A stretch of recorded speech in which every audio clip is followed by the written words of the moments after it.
Vale, pues muchas gracias.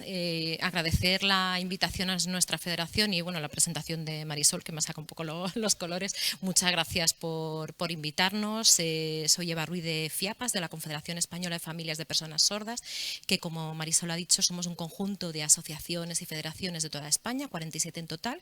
Y nada, para mí personalmente además un placer volver a poner cara a las compañeras de federación y asociaciones que hacía mucho, familias también, hace mucho tiempo que no nos veíamos.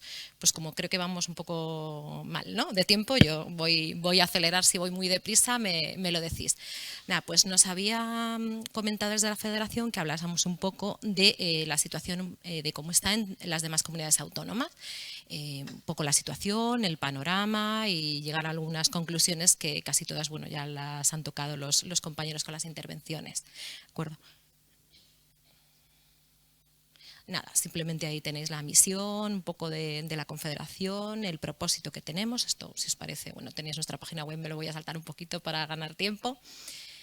Estas son las redes de trabajo. Como ha comentado Marisol, estoy más vinculada al área de familias, de logopedia y infancia y adolescencia, pero tenemos todas estas redes de trabajo, en la que pues, un equipo profesional desarrollamos diferentes programas y actividades y con la última que en la que estamos trabajando más intensamente es la red de infancia y adolescencia, que además viene muy al caso de esta jornada porque trabaja por el empoderamiento de la infancia y el que bueno, puedan ejercer sus derechos en igualdad de oportunidades. Porque bueno, sí que se ha comentado, pero al final la atención temprana estamos hablando que los niños puedan desarrollar todo su potencial y al final ejercer los derechos en igualdad de condiciones. Estamos hablando con la inversión que comentaban antes en la atención temprana, el que se puedan ejercer los derechos y el máximo potencial de las personas. Pues bueno, iba a empezar, en lugar de empezar por contaros un poco con cómo el tema de las comunidades y demás, un poco hacia dónde queremos que vaya. Yo estoy además dentro del CERMI, de la Comisión de Atención Temprana, del CERMI estatal, y bueno, algo que la atención temprana es una competencia autonómica, con lo cual las autonomías tienen que desarrollar sus legislaciones, sus marcos para desarrollar la atención temprana. Pero es verdad que siempre es algo deseable y que desde la Comisión de Atención Temprana estatal se ha defendido que haya un marco de referencia de mínimos común para que luego, a partir de ahí, las comunidades autónomas puedan desarrollar. Luego, la coordinación que ya se ha hablado mucho entre sanidad, servicios sociales y educación, porque bueno, por lo que nos comentan la familia, al final en muchos casos es la propia familia la que tiene que ir de portavoz a un estamento a otro, con lo cual, bueno, pues es un desgaste emocional de tiempo muy grande para la familia. Luego también el foco de las perspectivas más asistenciales que ha habido, que se ponga en la persona, en el entorno y en la familia, que de esto ya se ha hablado también extensamente.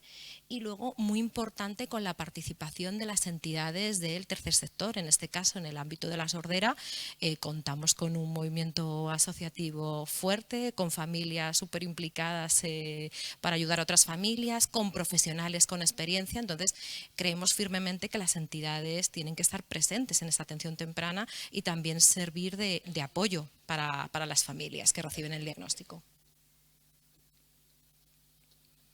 Luego, un poco enmarcaros, no hay una ley de atención temprana de ámbito estatal a día de hoy. Sí que se está desarrollando un grupo de trabajo en el Ministerio de Sanidad con el Real Patronato sobre Discapacidad. Veo que Reyes dice que sí, me imagino que estarás en la interterritorial. Sí. Hay un grupo de trabajo para crear un marco de referencia común a nivel estatal y las entidades de la discapacidad están presentes.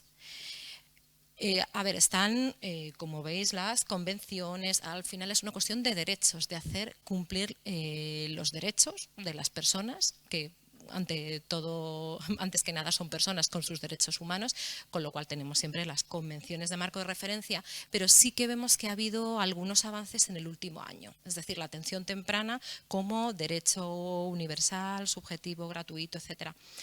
Como comentábamos antes, sí que ha habido en la Ley Orgánica de Protección Integral de la Infancia y Adolescencia, que seguro que muchos conocéis o lo habéis escuchado en la televisión, es la primera vez que se menciona expresamente la atención temprana de la manera que veis. Las administraciones sanitarias, educativas y los servicios sociales garantizarán de forma universal y con carácter integral la atención temprana desde el nacimiento hasta los 6 años de edad. También en la estrategia española sobre discapacidad aparece en esta línea estratégica que se reconozca la atención temprana como derecho subjetivo de todos los niños y niñas y la formulación de estándares de calidad, que también es importantísimo por lo que antes habéis ido comentando en las intervenciones, que existan esos estándares de calidad.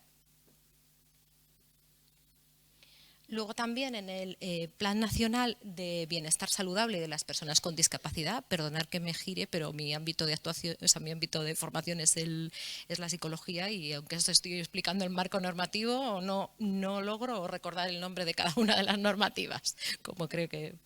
Entonces, establece también medidas para la atención temprana y el apoyo al desarrollo infanto-juvenil. Veis que ya la consideración que se tiene y a la que se debe tender no es solo de atención temprana, sino que es precisamente esto, apoyo al desarrollo infanto-juvenil. Es decir, ¿qué pasa también después de la atención temprana? ¿Qué pasa después de esos 6 años?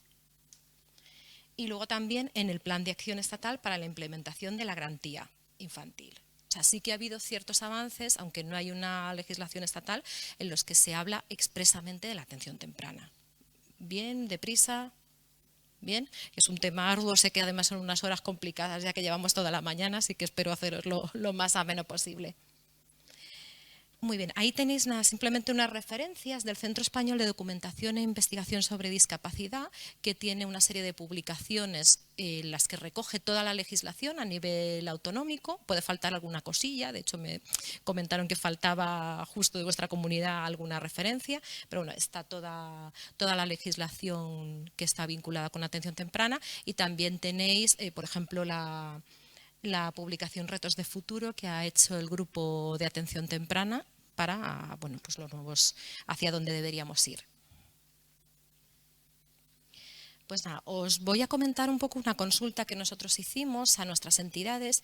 No se trata de una fotografía de cómo está la atención temprana en España, ni mucho menos. Es decir, nosotros tenemos una serie de asociaciones, les lanzamos una consulta en relación de cómo se estaba desarrollando y lo que les contaban las familias de cómo se desarrollaba la atención temprana y quisimos valorar y ver cómo se estaba llevando a cabo en las diferentes comunidades autónomas, con lo cual es un reflejo de lo que nos han trasladado nuestras entidades de la situación real que estaban viviendo sus familias, ¿de acuerdo? Pero no es que sea una fotografía de cómo está la atención temprana en todo ámbito estatal.